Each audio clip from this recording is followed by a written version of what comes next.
Depuis ce matin 6 heures, la ville de Figuig est l'objet d'attaques extrêmement violentes de la part de l'armée algérienne. Les troupes algériennes, d'après les derniers renseignements qui nous sont parvenus, ont pénétré de plusieurs kilomètres sur le territoire marocain, s'efforçant et réussissant à occuper les hauteurs dominant la ville de Figuig. Un bombardement extrêmement violent a eu lieu. On déplore des victimes parmi les civils et la petite garnison militaire qu'il y avait à Figuig.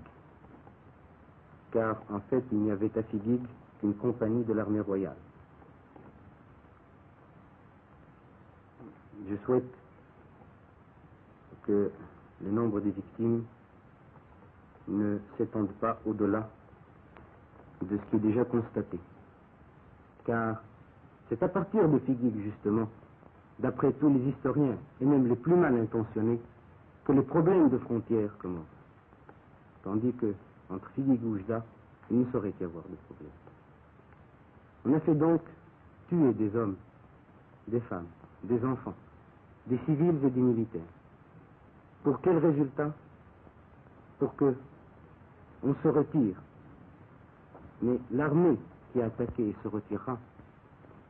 Elle ne se retirera pas seulement avec son barda sur le dos, il se retirera avec une mauvaise conscience, avec le poids d'un péché, qui est celui d'avoir fait couler le sang après la convention de Bamako et le jour d'un vendredi, jour où tous les croyants vont à la prière et jour où tous les croyants, qu'ils soient au Maroc, en Algérie, en Tunisie ou dans le Moyen-Orient, ne peuvent que remercier le ciel et remercier Dieu d'avoir mis un terme à cette effusion de sang entre frères.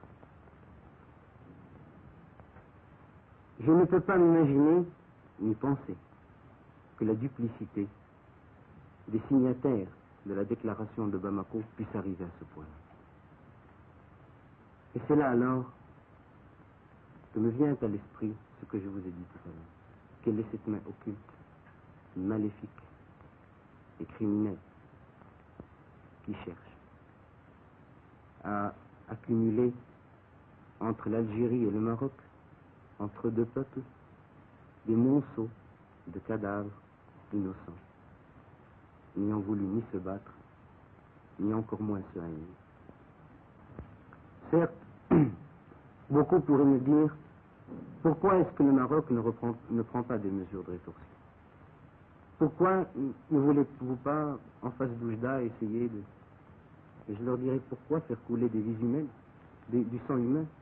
Pourquoi détruire des vies humaines quand je sais que la conquête militaire que je ferai ne sera bâtie que sur l'injustice et qu'en tout état de cause, ni politiquement ni militairement, elle ne sera subie dessus.